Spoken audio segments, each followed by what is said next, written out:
नमस्कार साथियों, स्वागत है आपका अपने YouTube परिवार जीके विद एसआर सर में। साथियों, हम भारतीय राज्य व्यवस्था का अध्ययन कर रहे थे जिसमें हमने मौलिक अधिकारों को समाप्त कर दिया था। साथियों, आज हम बात करेंगे आर्टिकल 33, 34 और 35 के बारे में। साथियों, अगर आपने थंबनेल देखकर क्लास को क्लिक कर दिया है साथियों, तो आपको एक बार इस वीडियो को पूरा देखना है और उसके बाद में आपको एनालिसिस करना है कि सर ने कैसा पढ़ाया है। मैं आपसे निवेदन करता हूं कि आप एक बार पूरा वीडियो देखें और भारतीय राज्य व्यवस्था जो मैं पढ़ा रहा हूं आप उसको एक बार अच्छे से समझे साथियों, और उसके बाद में आप एनालिसिस करें कि सर ने सही पढ़ाया है या नहीं। अगर उसके बाद में आपको अच्छा लगता है तो आप अपना रिव्यू कमेंट बॉक्स में जरूर दें, वीडियो को लाइक करें और चैनल को शेयर और सब्सक्राइब करना ना भूलें साथियों। अब देखो, हम क्या पढ़ रहे थे? भारतीय राज्य व्यवस्था। भारतीय राज्य व्यवस्था। अब देखो, इसमें हम आज बात करने वाले हैं आर्टिकल 33 के बारे में कि भाई आर्टिकल 33 में ऐसा क्या है। देखो, आर्टिकल 33। अब देखो कि भाई हमारा देश के अंदर जब मौलिक अधिकार दे दिया, आपको सब कुछ दे दिए, तो अब देखो कि संसद है जो भाई कुछ विशिष्ट वर्गों के लिए, उनके कुछ प्रयोजनों के लिए क्या मूल अधिकारों को प्रतिबंधित कर सकती है क्या? अब मूल अधिकारों को प्रतिबंधित कैसे करती है संसद, उसको आपको समझना है। कैसे? कि देखो कि माना कि कोई भारतीय सुरक्षा एजेंसी है, कोई माना कि रो है। अब देखो, रो का कोई अधिकारी है, वो रिटायर्ड हो गया, ठीक है, या वो अभी काम कर रहा है रो में। अब आपको पता है कि भारत की जितनी भी गोपनीय सूचनाएं हैं या जितनी भी भारत के विदेशों में हित प्रभावित होते हैं या जो भी भारत कार्य कर रहा है या भारत के अंदर जो भी भारत की सुरक्षा के लिए जो कार्य चल रहा है या भारत की उसमें कोई भी ऐसा कार्य जो कि बाकी पब्लिक को पता नहीं हो, मतलब बाकी लोगों को पता नहीं हो, और सिर्फ किसको पता है? लोगों को पता नहीं, और सिर्फ किसको पता है? रो के अधिकारी को पता है। तो अब आपको पता है और ये अधिकारी बोल दे बाहर निकल कर कि भाई ये बातें हमारे देश में हो रही है, और ये अगर बातें आउट कर दे तो क्या हमारे देश में क्या आंदोलन नहीं हो सकते? क्या बिल्कुल आंदोलन हो सकते हैं हमारे देश में। क्या हो सकते हैं? आंदोलन हो सकते हैं। तो भाई इस अधिकारी के हमें जो मौलिक अधिकार जो हमें हमने इसको मूल अधिकार दिए हैं, चाहे हमने इसे स्वतंत्रता का अधिकार दिया हो, चाहे बोलने का अधिकार दिया हो, मतलब हमने इसको सारे अधिकार दिए हैं। समानता का अधिकार, शोषण के विरुद्ध अधिकार, धार्मिक स्वतंत्रता का अधिकार, संस्कृति और उसका शिक्षा का संबंधी अधिकार, जो भी हमने इसको सारे अधिकार दिए हैं, क्या अब हमें इसके अधिकारों को प्रतिबंधित नहीं करना है क्या? प्रतिबंधित मतलब अगर कोई भी व्यक्ति अगर सरकारी सेवाओं में प्रवेश करता है, कहां पर? सरकारी सेवाओं में।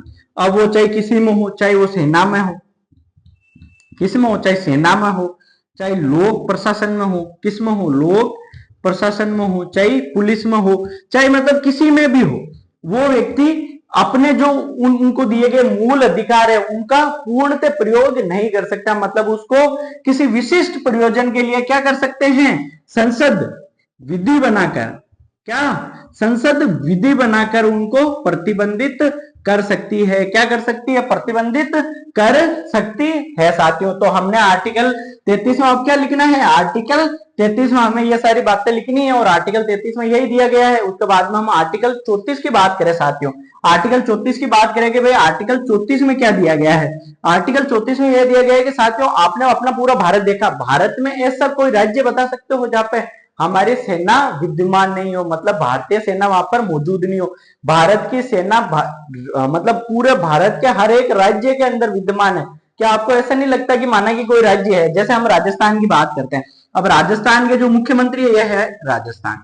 अब राजस्थान के जो मुख्यमंत्री है उनके पास में क्या है? पुलिसिंग है। भाई अगर हम इनके पास में बात करेंगे ये प्रशासन को कैसे संभालते हैं, या हमारे राजस्थान में जो आंतरिक शांति है उसको बनाए रखने के लिए, जो लॉ एंड ऑर्डर है, जो विधि का शासन है उसको स्थापित करने के लिए किस चीज का प्रयोग करते हैं? ये पुलिसिंग का प्रयोग करते हैं। किसका प्रयोग करते हैं? पुलिसिंग का, मतलब पुलिस का प्रयोग करते हैं। अब ध्यान दो कि भाई इनके पास में अपनी पुलिस है और इनके पास में अपने संसाधन तो है ही है। अब कल को राजस्थान मुंह उठा के ऐसे बोल दे कि नहीं, हमें तो भारत के साथ में नहीं रहना, हमें तो सब कुछ अपना है, हमारे पास में पुलिसिंग है, और पुलिस को बोल के पूरे राज्य पे नियंत्रण करने की बात कर दे, या कहीं पे विद्रोह कर दे, या कोई जिले में कर दे। भाई समझ लो आप मैं क्या कहना चाह रहा हूं। तो अगर कोई ऐसा अगर कोई राज्य करना चाहे कि भाई मैं राजस्थान से, भाई हमारे पता है आपको, कल को झंडे उठा के लोग ऐसे बोलते हैं कि नहीं हमें भारत से अलग होना है, सर क्या वो ऐसा कर सकते हैं? बिल्कुल नहीं कर सकते। अगर वहां पर पुलिसिंग के हाथ से कंट्रोल बाहर चला जाता है, किसके बाहर चला जाता है? पुलिस से हाथ से, तो वहां पर कौन सा लॉ लगाया जाता है? मार्शल लॉ लगाया जाता है, जिसे सेना विधि कानून कहते हैं, मार्शल लॉ।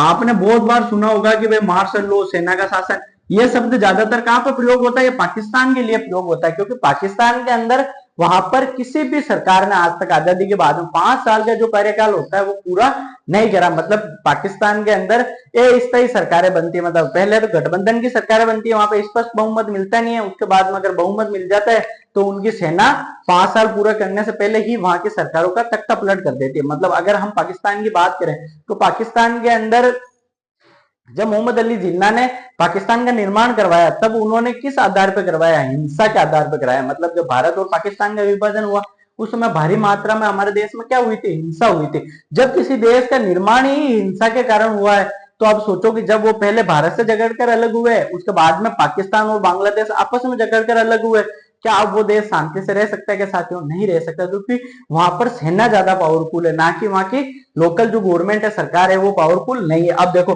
अगर हमारे राजस्थान के किसी भी भाग पर, माना कि कोई भी जिला है, जैसे कि हम अजमेर की बात करें या जयपुर की बात करें, तो क्या इन पर्टिकुलर क्षेत्र में भी हम मार्शल लॉ लगा सकते हैं? क्या बिल्कुल लगा सकते हैं साथियों, मार्शल लॉ। मतलब अब जब जिले का अधिकारी होगा वो होगा कर्नल रैंक का अधिकारी। किस रैंक का अधिकारी होगा? कर्नल रैंक का अधिकारी। मतलब जो आर्मी के अंदर जो कर्नल होता है, जो सीईओ होता है, जो मतलब एक यूनिट का जो मुख्य होता है, जिसे हम कर्नल कहते हैं, वो अब किसका इक्विवेलेंट माना जाएगा? कलेक्टर के इक्विवेलेंट माना जाएगा। जो जिले का प्रशासनिक अधिकारी होता है, सर्वोच्च कलेक्टर, उसके बराबर जो शक्तियां किसके पास में आ जाएगी? वो अब आ जाएगी कलेक्टर के पास, इसके कर्नल के पास में आ जाएगी। अब देखो, माना कि जो उस समय जहां आंदोलन हुए उस समय किसी भी व्यक्ति ने, चाहे वो सरकारी कर्मचारी हो चाहे वो निजी कर्मचारी हो, उसने अगर किसी भी संपत्ति को नुकसान पहुंचाया है, तो जब उसने संपत्ति को नुकसान पहुंचाया, माना कि यह जो अपने कोई भी जो प्रशासनिक भवन है या कोई भी सरकारी संस्था है, समझ गए, उस सरकारी संस्था को क्या इसने जो अधिकारी थे, ये लोग थे, इन्होंने क्या करा? इसको तोड़ दिया, फोड़ दिया, मतलब इसका बहुत ज्यादा नुकसान कर दिया। अगर इन्होंने नुकसान कर दिया है तो क्या सेना के अधिकारी इन लोगों से वापस इनका हर्जाना वसूल कर सकते हैं? क्या बिल्कुल कर सकते हैं साथियों। आर्टिकल 34 इनको ये ताकत देता है कि जितना भी इन्होंने जो नुकसान पहुंचाया है उसका हर्जाना वसूल कर सकते हैं। कौन? सेना के अधिकारी। क्या भाई अब ये लोग जिन्होंने ये हर्जाना इन्होंने वसूल करा, तो क्या ये मूल अधिकारों का नाम लेकर ये सुप्रीम कोर्ट चले जाएंगे? क्या बिल्कुल नहीं जा सकते। मतलब अगर सेना ने इनके ऊपर किसी भी प्रकार की कार्रवाई करी और हर्जाना वसूल करा तो उसको मौलिक अधिकारों के आधार पर कोर्ट में चुनौती नहीं दी जा सकती साथियों। ये हो गया अपना आर्टिकल 34। अगर हम आर्टिकल 35 की बात करें कि भाई आर्टिकल 35 में क्या है, कि भाई अब देखो कि भाई जितने भी हमारे सेना के जो मतलब सेना के लोग थे उनको सारे के सारे अधिकार दे दिए। भाई आपको अगर आपके अधिकार की पालना नहीं हो तो आप सुप्रीम कोर्ट जा सकते हो, हाई कोर्ट जा सकते हो, मतलब आपको मूल अधिकार आपको प्राप्त करना आपका सबसे बड़ा अधिकार है। अब आपको सारी चीजें दे दी। क्या भाई मूल अधिकार संविधान में लिखने मात्र से मिल जाएंगे? क्या क्या भाई छुआछूत लिखने मात्र से मिल गई क्या आपको? ये सारी चीजें मिलती नहीं है साथियों। तो इसके लिए क्या करना पड़ता है? संसद को विधि बनानी पड़ती है। मतलब ये आर्टिकल 35 संसद को क्या बनाने का अधिकार देता है? कानून बनाने का अधिकार देता है। कौन देता है कानून बनाने का अधिकार? आर्टिकल 35 देता है साथियों। अब हम क्या करते हैं? पहले आर्टिकल 33 को इसकी शब्दावली लिखते हैं, इसको समझते हैं, उसके बाद में हम इनको और डिटेल में समझेंगे साथियों। मतलब अभी तो हमने ये ब्रीफ में समझा है कि भाई आर्टिकल 33 में क्या है, 34 में क्या है और 35 में क्या है साथियों। एक बार लिखना शुरू करो अब।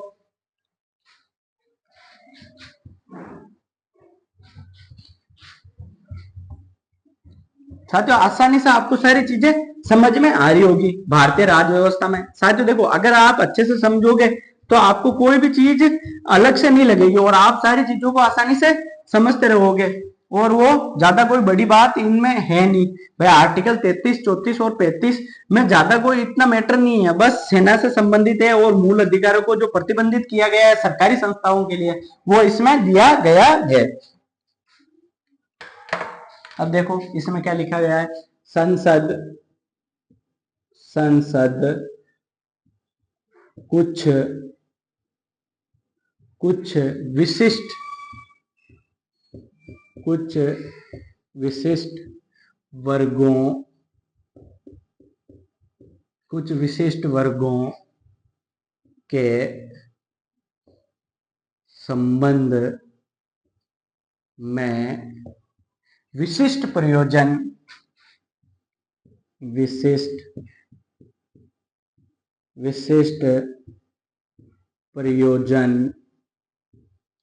प्रयोजन की पूर्ति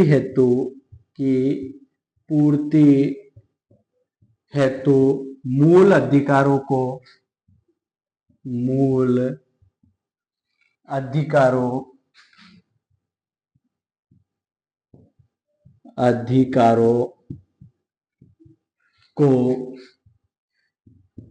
विधि बनाकर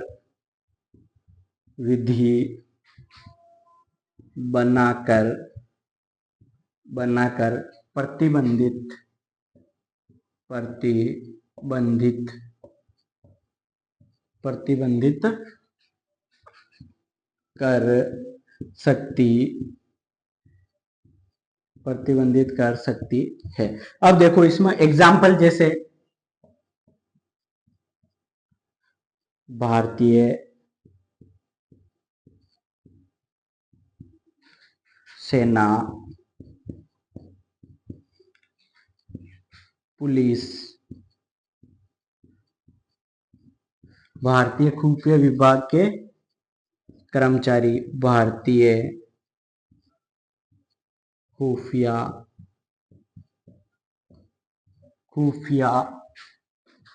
विभाग के कर्मचारी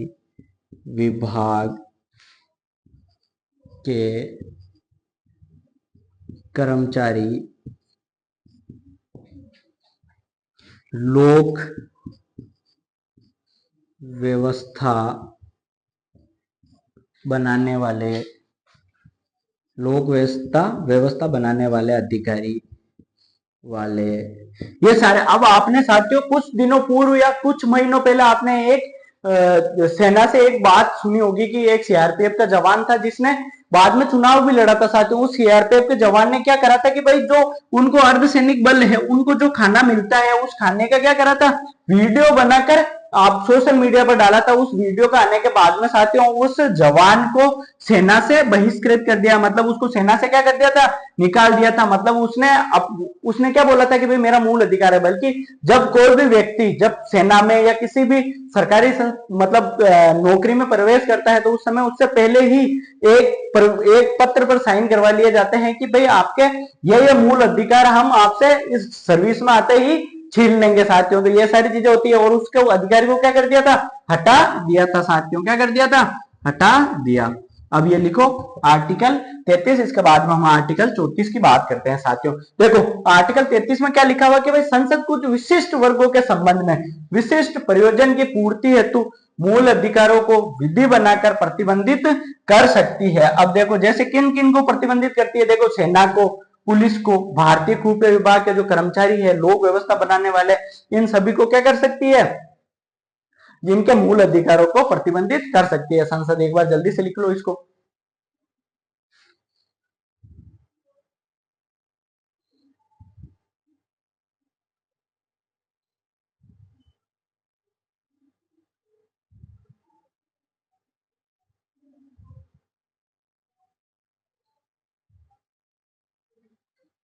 जल्दी लिखो।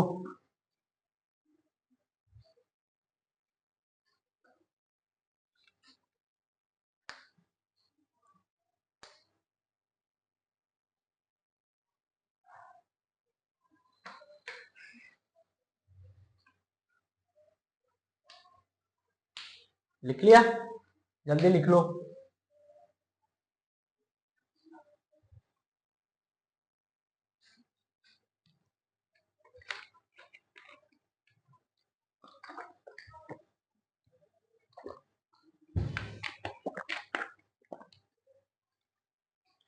लिख लिया होगा साथियों। अब देखो अब हम बात करते हैं आर्टिकल 34 की। क्या आर्टिकल 34 में क्या दिया हुआ है,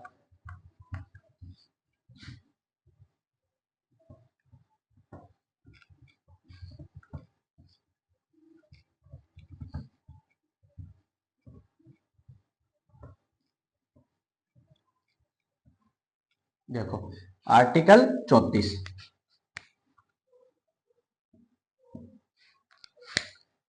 देखो इसमें दिया गया है किसी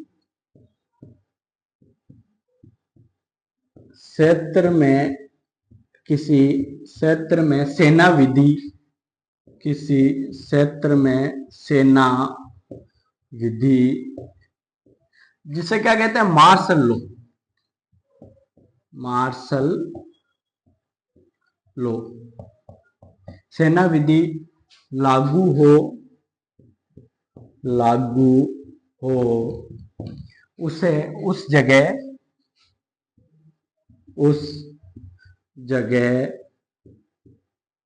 मूल अधिकारों, मूल अधिकारों, मूल अधिकारों को, मूल अधिकारों को प्रतिबंधित, प्रतिबंधित करना, करना। अब देखो इसमें क्या है, देखो सेना द्वारा, सेना द्वारा जिस क्षेत्र में, जिस क्षेत्र में, जिस क्षेत्र में मार्शल लॉ, मार्शल लॉ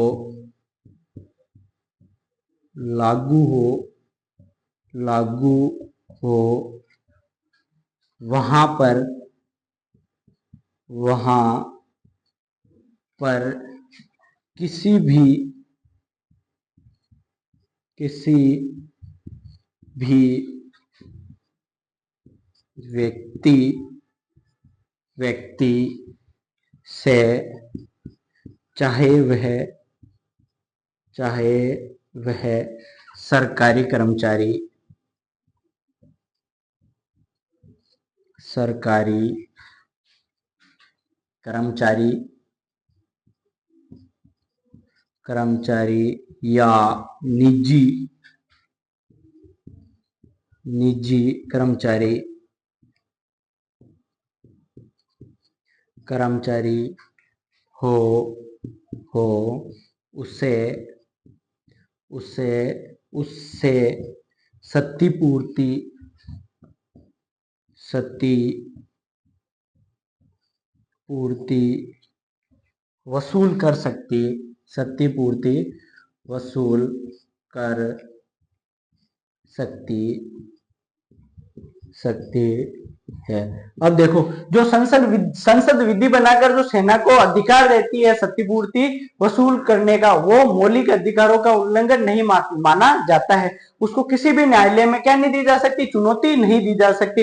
एक बार ये लिखो, उसके बाद में वो लाइन भी हम लिख लेते हैं। ये आर्टिकल 34 में दिया गया है। आर्टिकल 34 में क्या दिया गया है साथियों, देखो किसी क्षेत्र में सेना विधि मतलब मार्शल लॉ लागू हो, उस जगह पर मूल अधिकारों को हम कैसे प्रतिबंधित करते हैं। अब देखो सेना द्वारा जिस क्षेत्र में मार्शल लॉ लागू है, वहां पर किसी भी व्यक्ति, चाहे वह सरकारी कर्मचारी हो चाहे वो प्राइवेट कर्मचारी हो, उससे क्या कर सकती है, क्षतिपूर्ति वसूल कर सकती है। मतलब जहां जितना भी वहां पर जो नुकसान हुआ है उसको वसूल कर सकती है। साथ में एक बार इसको जल्दी से लिखो।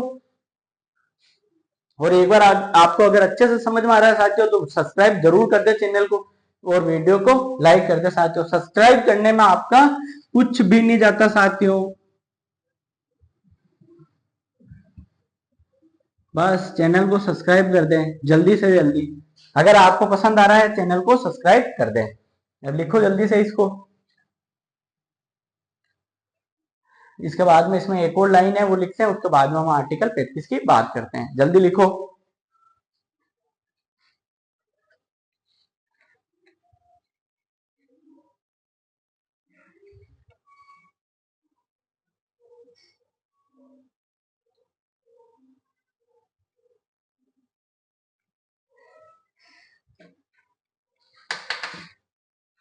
लिख लिया, जल्दी लिखो।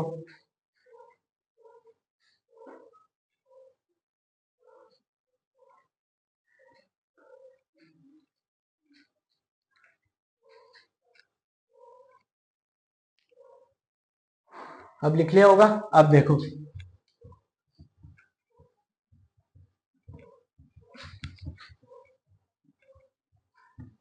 आर्टिकल 34 में और क्या है,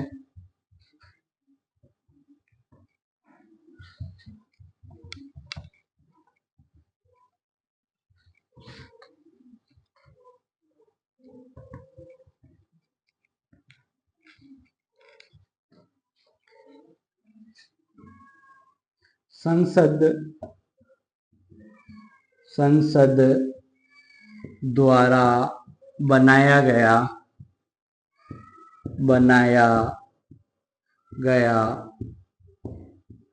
क्षतिपूर्ति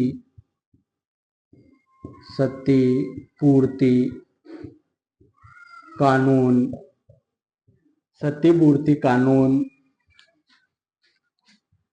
को मौलिक अधिकारों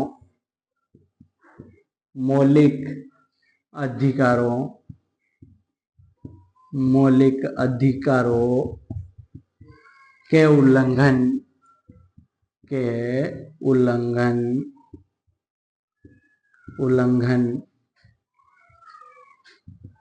के लिए किसी भी न्यायालय में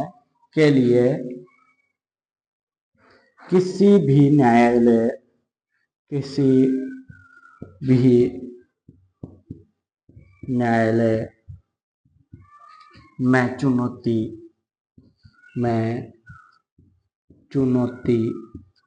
नहीं दी जा सकती। मतलब अगर किसी भी व्यक्ति से अगर सेना ने अगर क्षतिपूर्ति वसूल करी है तो उसको कोई भी व्यक्ति यह नहीं कह सकता कि मेरे साथ में इसने भेदभाव करा है या मेरे को यह बोलकर इन्होंने ऐसा मानता दर्शाई है, तो ऐसा न्यायालय में चुनौती नहीं दी जा सकती। ऐसे किसी भी वाद मतलब ऐसी किसी भी बात को न्यायालय में चुनौती नहीं दी जा सकते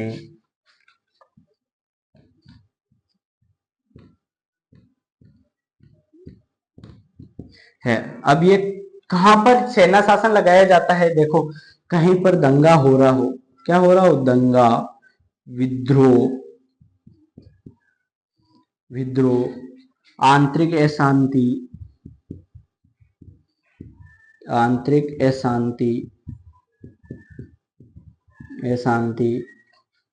लोक प्रशासन का फेल होना, प्रशासन का फेल होना,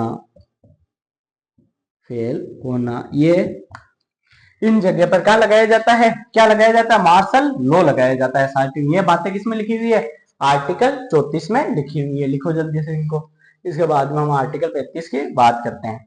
उसके बाद में हम बात करेंगे कि भाई मौलिक अधिकारों की आलोचना क्या है, मौलिक अधिकारों में क्या क्या महत्वपूर्ण बातें हैं, इनको भी हम आज की क्लास में ही डिस्कस करेंगे। और कल की क्लास में हम शुरू कर देंगे राज्य के नीति निर्देशक तत्व। साथियों जल्दी से लिखो इसको।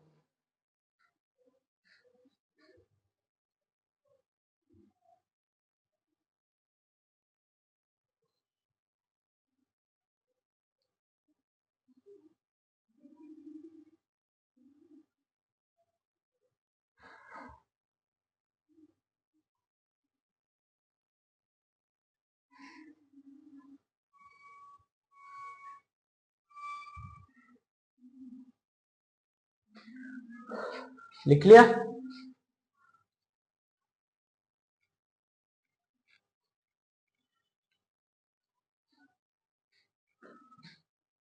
जल्दी से लिखो। साथियों देखो, मेहनत तो आपको करनी पड़ेगी। आप चाहे किसी भी क्षेत्र में हो, चाहे आप अगर पढ़ाई कर रहे हो, तो आपको निरंतर, अब आप सोचोगे सर मैं क्या क्यों लिखूं इसको, इनमें क्या है? देखो साथियों, जब तक आप लिखोगे नहीं, जब तक आपको याद होगा नहीं।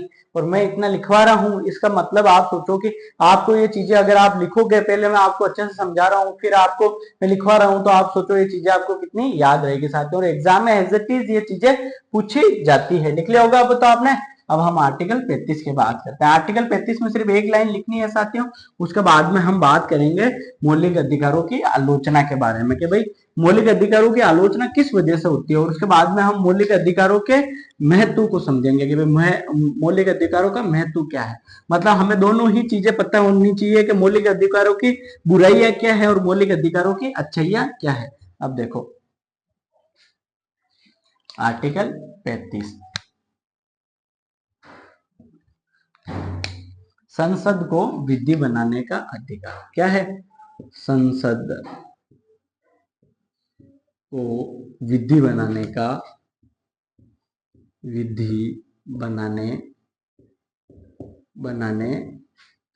अधिकार। कौन सा आर्टिकल देता है संसद को विधि बनाने का अधिकार?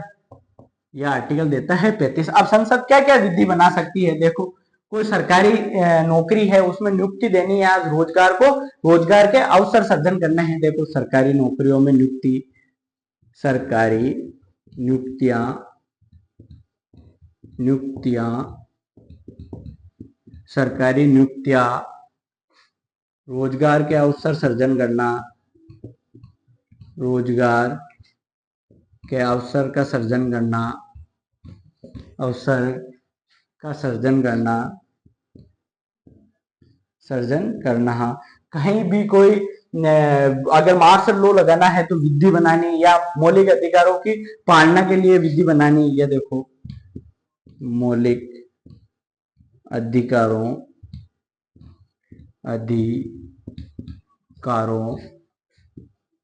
की पालना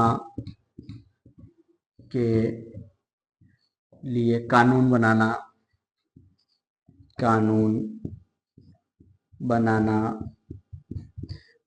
ये सारी चीजें किसमें आती है साथियों, आर्टिकल 35। मतलब संसद इन विषयों में, मतलब किसी भी विषय के लिए संसद कानून बना सकती है साथियों। एक बार इसको लिख लो, इसके बाद में हम मौलिक अधिकारों की आलोचना के बारे में पढ़ते हैं साथियों कि मौलिक अधिकारों की आलोचना क्या क्या है। जल्दी लिखो।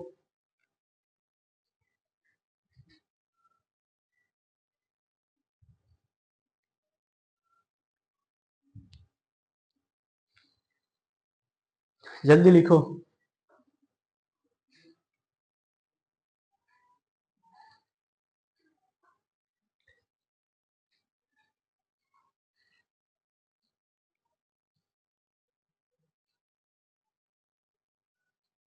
लिख लिया? जल्दी से लिख लो।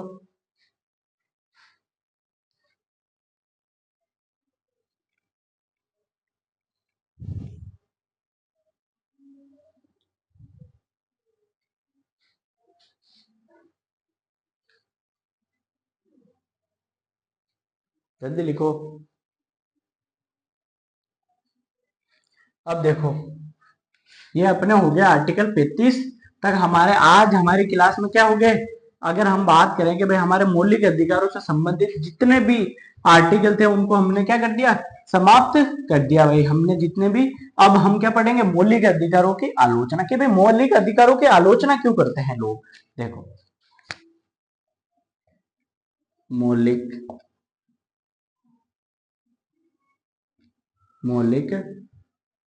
अधिकारों की आलोचना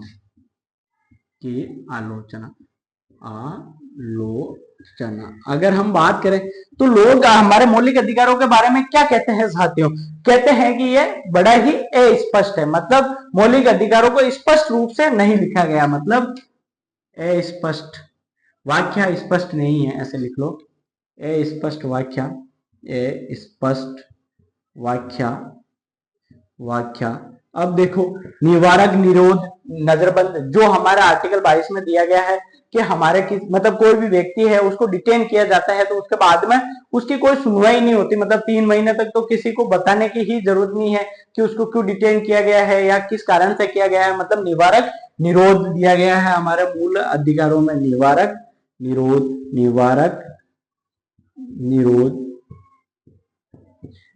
निरोध दिया गया है। अगर हम बात करेंगे तो भाई हमारे मौलिक अधिकारों की आलोचना में और किन किन मुख्य बिंदुओं को दिया गया है, आप देखो। अधिकारों,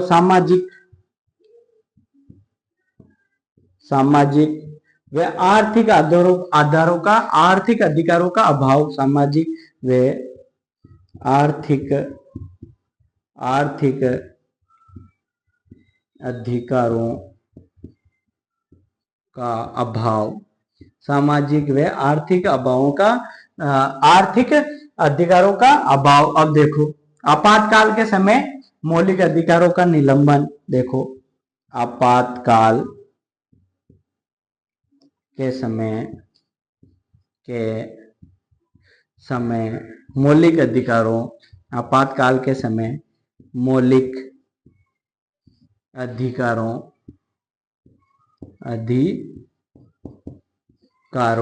का निलंबन निलंबन। अब कौन से अधिकारों का आपातकाल के समय निलंबन नहीं होता है? 20 और 21 को छोड़कर, 20 और 21 को छोड़कर ये लिखो। ये हम अगर 4-5 बिंदु हमें मौलिक अधिकारों की आलोचना के बारे में पता हो तो हमारे लिए बहुत चीजें आसान हो जाएगी साथियों। एक बार ये लिखो, इसके बाद में हम मौलिक अधिकारों की महत्व के बारे में बात करते हैं कि भाई मौलिक अधिकारों का क्या महत्व है। जल्दी से लिखो। देखो, अस्पष्ट वाक्य कैसा है कि हमने जितने भी मूल अधिकार दिए हैं उसमें अलग अलग सुप्रीम कोर्ट उसका अलग मीनिंग निकालती है। उसके बाद में कई बार दो मूल अधिकार आपस में लड़ जाते हैं साथियों, तो उनकी क्या है, बड़ी स्पष्ट वाक्य है। निवारक निरोध आर्टिकल 22 में आपको पता है किसी भी व्यक्ति को अगर डिटेन किया जाता है तो उसकी कोई सुनवाई नहीं है, उसके बाद में पुलिस का जो मनमानी है वो करती है।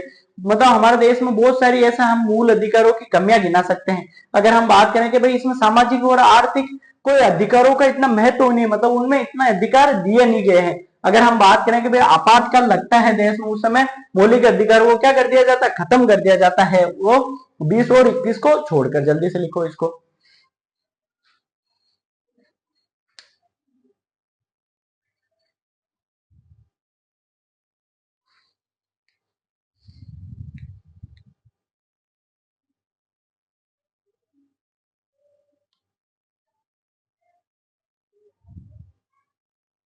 लिखो जल्दी से।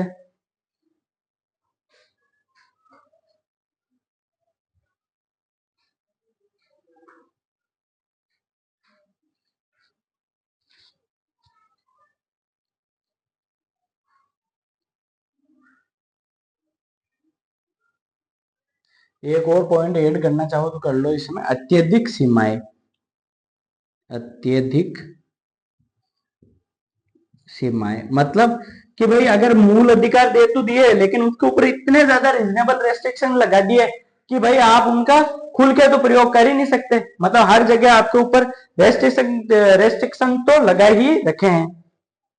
लिखो इसको जल्दी से।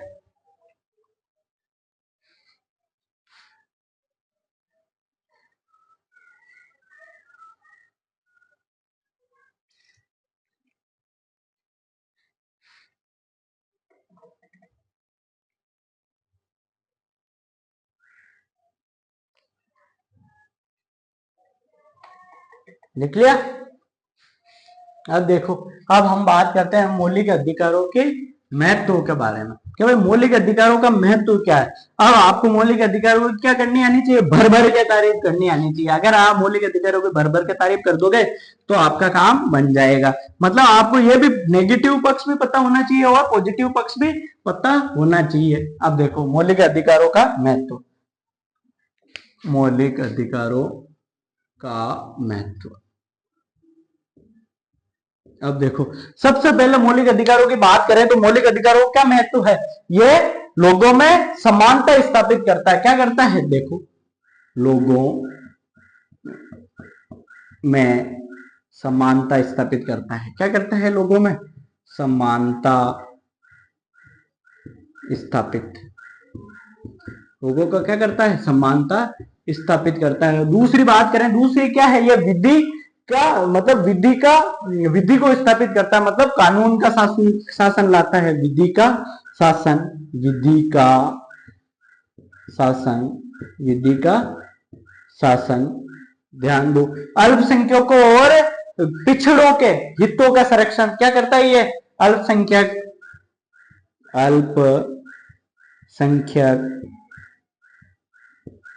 अल्पसंख्यक वे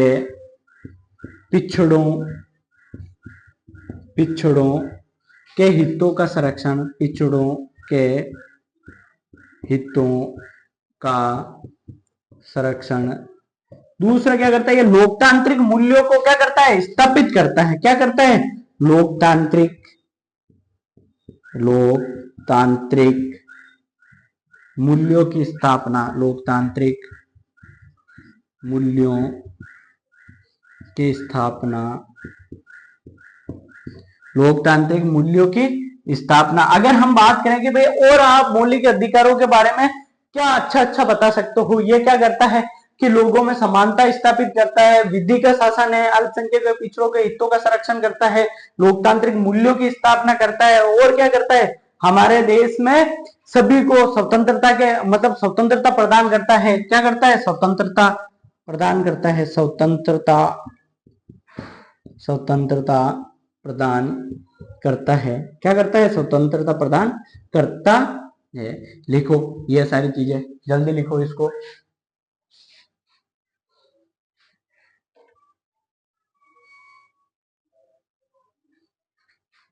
लिख लिया? जल्दी से लिखो। और एक और चीज लिखना चाहो तो लिख लो। व्यक्तियों को व्यक्तियों को व्यक्तियों की गरिमा का ध्यान रखता है। क्या रखता है? व्यक्तियों की गरिमा को सुनिश्चित करता है। क्या करता है? व्यक्तियों की गरिमा को सुनिश्चित। ये लिखो। ये हमने क्या कर लिया साथियों? मौलिक अधिकारों की तारीफ कर ली। मतलब मौलिक अधिकारों को क्या कर लिया? मैं तो स्थापित कर दिया। एक बार लिखो जल्दी से।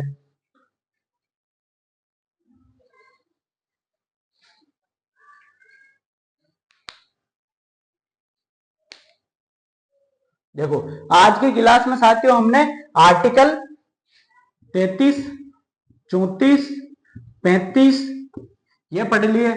हमने मौलिक अधिकारों को क्या कर लिया? आज आलोचना कर ली और इनका महत्व स्थापित कर दिया। क्या कर दिया? इनका महत्व स्थापित कर दिया। साथियों हमारे लंबे सफर में आज मौलिक अधिकार क्या होते हैं? समाप्त होते हैं। आज की क्लास हमारा मौलिक अधिकार समाप्त होते हैं। कल की क्लास में हम किनको शुरू कर देंगे?